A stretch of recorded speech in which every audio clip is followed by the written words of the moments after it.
everyone, this is Rita Yadav and you are on GATE Chemical Planet, a planet of knowledge and information. I welcome back all of you on GATE Chemical Planet. आज हम discuss करेंगे NFL से related previous year के बहुत ही important questions जो कि fertiliser से related है। इसके बाद आने वाले वीडियोस में हम कुछ क्वेश्चंस अप्लाइड केमिस्ट्री और इंडस्ट्रियल केमिस्ट्री से रिलेटेड भी डिस्कस करेंगे, क्योंकि आपके जो NFL का पेपर है 2018 में जब ये पेपर हुआ था तो वहाँ पर बहुत सारे क्वेश्चंस केमिस्ट्री से रिलेटेड पूछे गए थे। केमिकल इंजीनियरिंग से रिलेटेड क्वेश्चन कम पूछे गए थे और केमिस्ट्री से रिलेटेड क्वेश्चन ज़्यादा पूछे गए थे, ऐसा कुछ स्टूडेंट्स ने बताया। तो यहाँ पर मैं आप लोगों के लिए जो पुराने रिजल्ट्स होते हैं उनके आधार पर ही आप लोगों के साथ क्वेश्चन डिस्कस करती हूँ, ताकि आपको पेपर में ज़्यादा से ज़्यादा क्वेश्चन जो है आप अपने पेपर में इन वीडियोस की हेल्प से अटेम्प्ट कर सकें। तो यहाँ पर हम फर्स्ट क्वेश्चन डिस्कस कर लेते हैं। Triple super phosphate is manufactured by heating. पूछ रहे हैं कि जो ट्रिपल सुपर फॉस्फेट होता है जिसको हम TSP भी बोलते हैं, वो कैसे बनाया जाता है, किसको कौन से रिएक्टेंट्स को हीट करके बनाया जाता है। तो ट्रिपल सुपर फॉस्फेट के ऊपर एक निगाह हम मार लेते हैं, ठीक है। It is consist of mono calcium phosphate CaH2PO4 whole twice, इसका फार्मूला होता है। And it is obtained by treating the phosphate rocks with phosphoric acid। phosphate rocks को phosphoric acid के साथ रिएक्ट करके ट्रिपल सुपर फॉस्फेट बनाया जाता है। It is highly concentrated phosphorus fertiliser. तो ये फास्फोरस फर्टिलाइजर होता है, बहुत ही ज़्यादा हाईली कॉन्सेंट्रेटेड होता है। और अगर हम इसकी कंटेंट की बात करें तो 46% डाईफॉस्फोरस पेंटाऑक्साइड, जिसको कि P2O5 बोला जाता है, इसमें प्रेजेंट होता है। इसके यूजेस की अगर हम बात करें तो ये हर तरीके की सॉइल जिसकी pH जो होती है वीकली एसिडिक से एल्कलाइन मीडियम तक होती है, वहाँ पर यूज़ किया जाता है। तो ट्रिपल सुपर फॉस्फेट जो है वो आपका, अगर हम इसका ऑप्शन देखें तो इसका ऑप्शन होगा phosphate rocks and phosphoric acid. बढ़ते हैं अपने नेक्स्ट क्वेश्चन की तरफ। Which is best fertiliser for paddy. तो ये क्वेश्चन बहुत आसान है। मैं चाहूंगी सभी लोग जो इस सीरीज को अटेंड कर रहे हैं अपना आंसर कमेंट बॉक्स में कमेंट करके जरूर बताएं। बढ़ते हैं नेक्स्ट क्वेश्चन की तरफ। NPK मीन्स, NPK का मीन्स क्या होता है आप सभी को पता होगा। NPK मीन्स नाइट्रोजन, फॉस्फोरस और K का मतलब पोटेशियम। तो NPK जो है वो कहलाता है मिक्स्ड फर्टिलाइजर्स। बहुत ही आसान क्वेश्चन है। इसके बाद हम आगे बढ़ते हैं नेक्स्ट क्वेश्चन की तरफ। Urea is a nitrogenous fertiliser, phosphatic fertiliser, potassic fertiliser, none of these. तो यूरिया पे एक निगाह मार लेते हैं कि यूरिया क्या होता है। Urea is also known as carbamide and it is most important nitrogenous fertiliser. Most important nitrogenous fertiliser इसलिए होता है क्योंकि इसमें जो नाइट्रोजन का कंटेंट होता है वो बहुत ज़्यादा होता है। नाइट्रोजन का जो कंटेंट होता है अप्रॉक्सीमेटली 46% नाइट्रोजन इसमें प्रेजेंट होता है। इसके अगर हम फॉर्मूले की बात करें तो CONH2 इसका फार्मूला होता है। और इसका जो मॉलिक्यूलर स्ट्रक्चर है वो आपको ध्यान होना चाहिए कैसे बनाया जाता है। अगर इसके हम यूजेस की बात करें, इसके फंक्शंस की बात करें तो ये क्या करता है, जब ये प्लांट्स पर डाला जाता है तो क्या करता है, ये प्लांट्स की जो ग्रीन लीव्स होती हैं उनकी ग्रोथ में हेल्प करता है। और जो प्लांट्स होते हैं उनको न्यूट्रिएंट्स जब मिलते हैं नाइट्रोजन की फॉर्म में, तो जो सॉइल होती है उसकी भी प्रोडक्टिविटी बढ़ती है। और जो प्लांट्स होते हैं उनमें जो लीव्स होती हैं उनका जो कलर होता है वो बहुत ही अच्छा लुक देता है, ठीक है। तो जो प्लांट्स होते हैं उनमें अगर लीव्स को सही से फूड मिलता है, लीव्स जो होती हैं वो फोटोसिंथेसिस में बहुत रोल प्ले करती हैं, जैसा कि आप सभी को पता है। तो उनको अगर न्यूट्रिएंट्स मिलेगा तो वो उतना ही अच्छा जो है फूड प्रिपेयर कर पाएंगी, ठीक है। तो यहाँ पर हम बढ़ते हैं नेक्स्ट क्वेश्चन की तरफ। तो यूरिया जो होगा इसका ऑप्शन एक बार और देख लेते हैं। तो इसका ऑप्शन है urea is a nitrogenous fertiliser, ठीक है। फिफ्थ क्वेश्चन की बात करें तो ट्रिपल सुपर फॉस्फेट पर ही क्वेश्चन पूछा गया है। Triple super phosphate is chemically expressed as. तो यहाँ पे जितने भी फार्मूले दिए गए हैं, मैंने आपको अभी ट्रिपल सुपर फॉस्फेट का फार्मूला बताया था। यहाँ पर है CaH2PO4 whole twice H2O।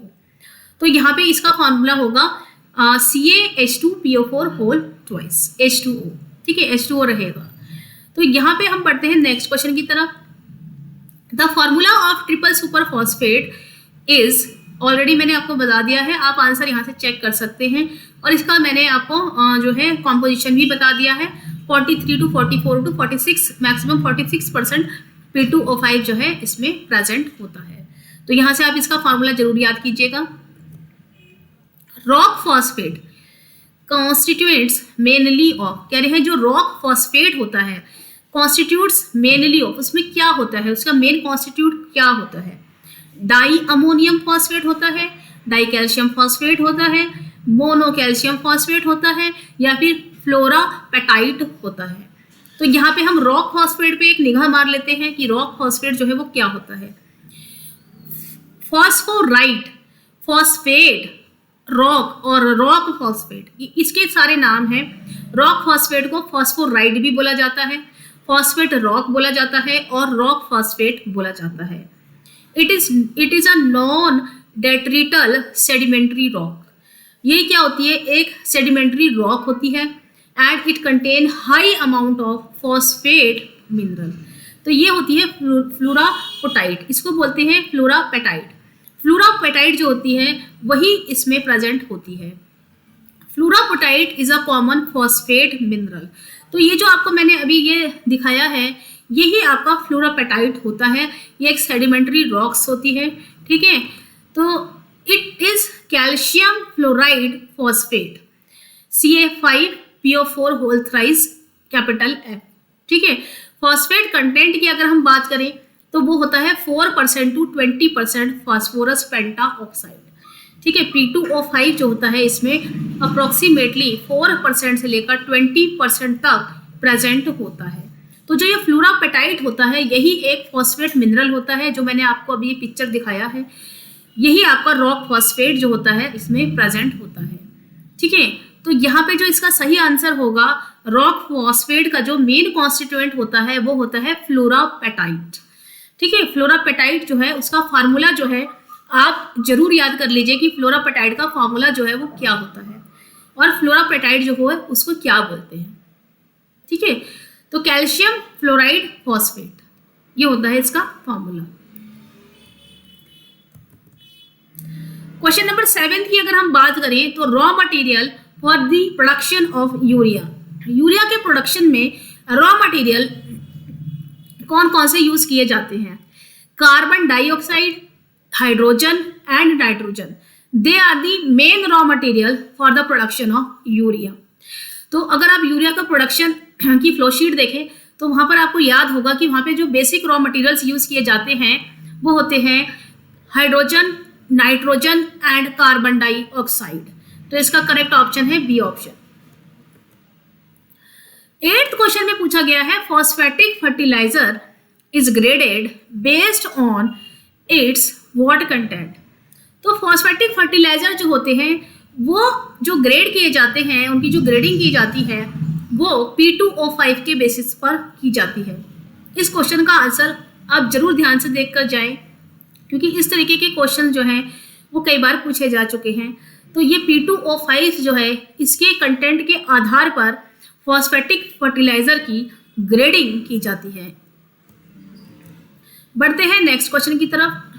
Fertiliser value of nitrogenous fertiliser is expressed in terms of it what content. कह रहे हैं जो आपका फर्टिलाइजर वैल्यू होती है नाइट्रोजीनियस फर्टिलाइजर की, वो किसके बेसिस पर, किसके कंटेंट के बेसिस पर की जाती है? तो नाइट्रोजन कंटेंट के आधार पर जो है नाइट्रोजीनियस फर्टिलाइजर की फर्टिलाइजर वैल्यू एक्सप्रेस की जाती है। Potassic fertiliser is graded based on its dash content. कौन से कंटेंट के बेसिस पर पोटेशिक फर्टिलाइजर जो हैं उनको ग्रेड किया जाता है? तो जो पोटेशिक फर्टिलाइजर्स होते हैं उनको K2O कंटेंट के आधार पर ग्रेड किया जाता है। तो यहाँ पर इसका ऑप्शन बी होगा। ठीक है, क्वेश्चन जो है वो मैंने आप लोगों के लिए जनरल साइंस से भी बनाए हैं, ठीक है। जनरल एप्टीट्यूड की मैंने कुछ क्वेश्चन जो है यहाँ पर आप लोगों को दिए हैं। तो पहला क्वेश्चन जो पूछा गया है वो हिंदी में है, क्योंकि कई बार क्वेश्चन हिंदी में आते हैं तो वहाँ पे हिंदी में भी क्वेश्चंस लिखे रहते हैं।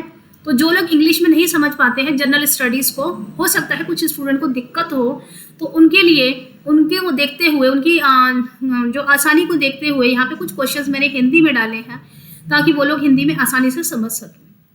Otherwise I will also explain in English.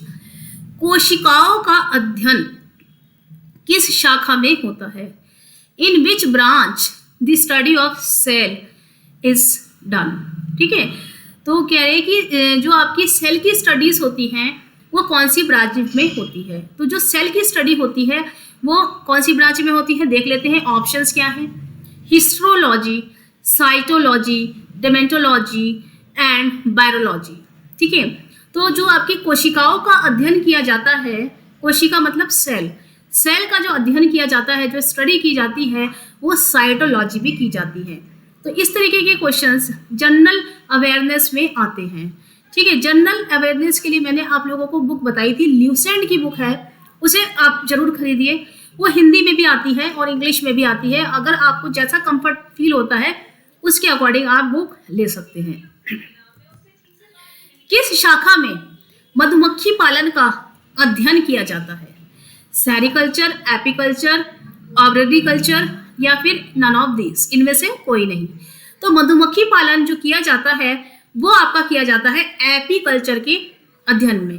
तो जो एपीकल्चर होगा इसका करेक्ट ऑप्शन होगा। बढ़ते हैं अपने नेक्स्ट क्वेश्चन की तरफ। भारत एवं पाकिस्तान की अंतर्राष्ट्रीय सीमा रेखा को क्या कहते हैं? भारत और पाकिस्तान की जो अंतर्राष्ट्रीय सीमा है उसको क्या कहते हैं? रेड क्लिफ रेखा, रहीम रेखा, मैकमोहन रेखा या फिर इनमें से कोई नहीं।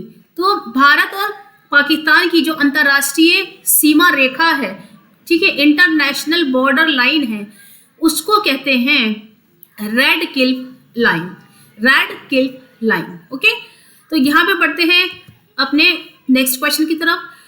State which has the highest Hindi speaking population, कौन से स्टेट में सबसे ज़्यादा हिंदी स्पीकिंग की जाती है, हिंदी बोली जाती है? कौन से स्टेट में? बिहार, राजस्थान, हरियाणा या फिर मध्य प्रदेश, ठीक है। तो हम चाहेंगे कि आप इसका जो क्वेश्चन है वो अपने कमेंट बॉक्स में कमेंट करके सभी स्टूडेंट्स बताएं। तो मैं देखना चाहती हूँ कि सबसे पहले जो है वो कौन से स्टूडेंट ने यहाँ पर कमेंट किया है। कमेंट बॉक्स में अपने आंसर को कमेंट जरूर करें। बढ़ते हैं नेक्स्ट क्वेश्चन की तरफ। Negative economic development is called. तो यहाँ पर कुछ क्वेश्चंस जो है मैंने इंडियन इकोनॉमी से भी बनाए हैं। नेगेटिव इकोनॉमिक्स डेवलपमेंट को क्या कहते हैं? रिसेशन, रिग्रेशन, डिफ्लेशन या डेक्लेरेशन। तो जो नेगेटिव इकोनॉमिक डेवलपमेंट होता है वो क्या होता है? इकोनॉमिक्स में जो रिसेशन होता है, recession is a business cycle contraction where there is a general decline in economic activity, ठीक है। तो इकोनॉमिक एक्टिविटी में क्या होता है? कमी का आना, इकोनॉमिक एक्टिविटीज में कमी का आना, जो जनरल डिक्लाइन होता है इकोनॉमिक एक्टिविटी में, उसे कहते हैं रिसेशन। तो जो ये नेगेटिव इकोनॉमिक डेवलपमेंट होता है वो रिसेशन कहलाता है, ठीक है। आपने सुना होगा कि रिसेशन हुआ और किसी की केमिकल इंजीनियरिंग में जॉब चली गई, किसी की इलेक्ट्रॉनिक्स इंजीनियरिंग में जॉब चली गई। तो रिसेशन होता है नेगेटिव इकोनॉमिक डेवलपमेंट। तो यहाँ पे हम बात कर लेते हैं नेक्स्ट क्वेश्चन की। अपोजिट ऑफ इन्फ्लेशन, इन्फ्लेशन का अपोजिट क्या होता है? इन्फ्लेशन का अपोजिट होता है डिफ्लेशन, इम्प्लोजन, डिफ्लेशन या फिर सबलेशन, ठीक है। तो ये सारे वर्ड्स मैं एक बार दोबारा दोहरा देती हूँ आप लोगों के लिए। रिफ्लेशन, इम्प्लोजन, डिफ्लेशन, सबलेशन, इस तरीके के जो क्वेश्चंस है इंडियन इकोनॉमी से रिलेटेड कई बार पूछ लिए जाते हैं। तो मैं आपको बता देती हूँ, deflation is the opposite of inflation. Deflation का मीनिंग क्या होता है? Deflation is mainly caused by shift in supply and demand. तो डिमांड और सप्लाई में जब शिफ्ट होती है तो डिफ्लेशन होता है। तो जो इन्फ्लेशन है उसका जो अपोजिट वर्ड है वो है डिफ्लेशन, ठीक है। बढ़ते हैं अपने नेक्स्ट क्वेश्चन की तरफ। इकोनॉमिक्स जो है वो भी हमने एज अ सब्जेक्ट पढ़ा है। बीटेक में 7th सेमेस्टर में जो है इंडस्ट्रियल इकोनॉमिक्स एक सब्जेक्ट पढ़ाया जाता है, और शायद डिप्लोमा में भी आप लोगों ने जरूर इकोनॉमिक्स पढ़ी होगी। तो जो जनरल इकोनॉमिक्स है उससे रिलेटेड क्वेश्चन जो है हर पेपर में आते हैं। बढ़ते हैं अपने नेक्स्ट क्वेश्चन की तरफ, ठीक है। How many degree does a circle contain? कह रहे हैं कि जो सर्कल होता है उसमें कितनी डिग्री होती है? 0 डिग्री होती है, 90 डिग्री होती है, 180 डिग्री होती है, या फिर 360 डिग्री होता है? हाउ मेनी डिग्रीज, सर्कल में कितनी डिग्रीज होती हैं? तो ये बहुत ही इजी क्वेश्चन है, आप लोग इसका आंसर जरूर कर सकते हैं, पर फिर भी मैं आपको इसका आंसर बता देती हूँ। A circle is divided into 360 equal degrees so that a right angle is 90। ठीक है, तो आप ऊपर जो पिक्चर देख रहे हैं उसमें आपको शो हो रहा है कि circle is divided into 360 equal degrees. ठीक है, तो ये 360 इसका आंसर करेक्ट हो। पढ़ते हैं अपने नेक्स्ट क्वेश्चन की तरफ। Vice president of India is elected by? जो इंडिया के वाइस प्रेसिडेंट होते हैं उनका जो इलेक्शन होता है वो कौन करता है? किनके द्वारा इंडिया के वाइस प्रेसिडेंट का जो इलेक्शन है वो किया जाता है? उनको मनोनीत किया जाता है, उनको रखा जाता है। Members of Lok Sabha, members of Rajya Sabha, members of parliament in joint sitting by all of these peoples. तो कह रहे हैं कि लोकसभा के सदस्य करते हैं वाइस प्रेसिडेंट का इलेक्शन, राज्यसभा के सदस्य करते हैं वाइस प्रेसिडेंट का इलेक्शन, या फिर ज्वाइंट सिटिंग होती है पार्लियामेंट में और उसके जो मेंबर्स होते हैं वो करते हैं, या फिर ऑल ऑफ दीज पीपल। तो आप इसका आंसर कमेंट बॉक्स में कमेंट करके जरूर बताइए कि आपने इसका आंसर क्या दिया है। ठीक है, मैं चाहूँगी आप लोग सभी लोग इसका आंसर कमेंट बॉक्स में कमेंट करके बताएं, सीरीज को इंटरेस्टिंग बनाएं। ठीक है, बढ़ते हैं नेक्स्ट क्वेश्चन की तरफ। Who was the founder of Banaras Hindu विश्वविद्यालय और बनारस हिंदू यूनिवर्सिटी? तो बनारस हिंदू यूनिवर्सिटी के फाउंडर कौन थे? Jamnalal Bajaj, Madan Mohan Malviya, king of Banaras, Annie Besant. यहाँ पे 4 ऑप्शन दिए गए हैं। ठीक है, तो मैं आपको बता देती हूँ कि इसका आंसर है मदन मोहन मालवीय। मदन मोहन मालवीय जी ने बनारस हिंदू विश्वविद्यालय की स्थापना की थी, और उनके साथ as a member Annie Besant भी थी, बट जो फाउंडर में नाम आता है वो मदन मोहन मालवीय जी का आता है। तो यहाँ पे मदन मोहन मालवीय जी का जो ऑप्शन आंसर होगा वो करेक्ट होगा। ठीक है, अदरवाइज आप कंफ्यूज हो सकते हैं एनी बेसेंट में, क्योंकि जो एनी बेसेंट है वो भी इनके साथ थी जब उन्होंने जब इसकी फाउंडेशन हुई थी, तो एनी बेसेंट भी मेंबर्स में आती थी। ठीक है, तो हम बढ़ते हैं नेक्स्ट क्वेश्चन की तरफ। Across which river in Andhra Pradesh is Srisailam hydro power plant built? Krishna नदी, गोदावरी, नर्मदा, या फिर पैना नदी? ठीक है, तो कह रहे हैं कि आप आंध्र प्रदेश में कौन सी रिवर के किनारे Srisailam hydro power plant build किया गया है? तो यहाँ पर मैं आपको इस डैम के बारे में थोड़ा सा बता देती हूँ। Srisailam dam is constructed across the Krishna river. Telangana और आंध्र प्रदेश के बॉर्डर पर कृष्णा रिवर है, वहाँ पर श्रीशैलम टेम्पल है, उसके पास जो है श्रीशैलम डैम का बिल्ड किया गया है। श्रीशैलम डैम जो है वो कृष्णा नदी के किनारे बनाया गया है, और जो कृष्णा नदी है ये तेलंगाना और आंध्र प्रदेश के बॉर्डर में आती है। ठीक है, and it is also the second largest capacity working hydro electric station in the country. तो हमारी कंट्री का सेकेंड लार्जेस्ट कैपेसिटी का वर्किंग हाइड्रो इलेक्ट्रिक स्टेशन जो है वो कृष्णा नदी के किनारे बनाया गया है, और श्रीशैलम डैम उसे कहते हैं। ठीक है, तो यहाँ पर मैं आपको एक छोटी सी पिक्चर दिखा देती हूँ जिसके थ्रू आपको याद रहेगा कि ये डैम है। तो इस तरीके के क्वेश्चन जो हैं जनरल अवेयरनेस में, जनरल एप्टीट्यूड में, जो जनरल अवेयरनेस का पोर्शन है उसमें पूछ लिए जाते हैं।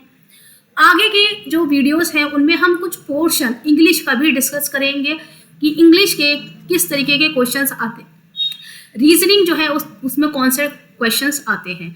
तो ऐसे ही इंफॉर्मेटिव वीडियोस के लिए गेट केमिकल प्लैनेट को सब्सक्राइब जरूर कीजिए, बेल आइकॉन को प्रेस कीजिए और अपनी नॉलेज को बढ़ाते रहिए।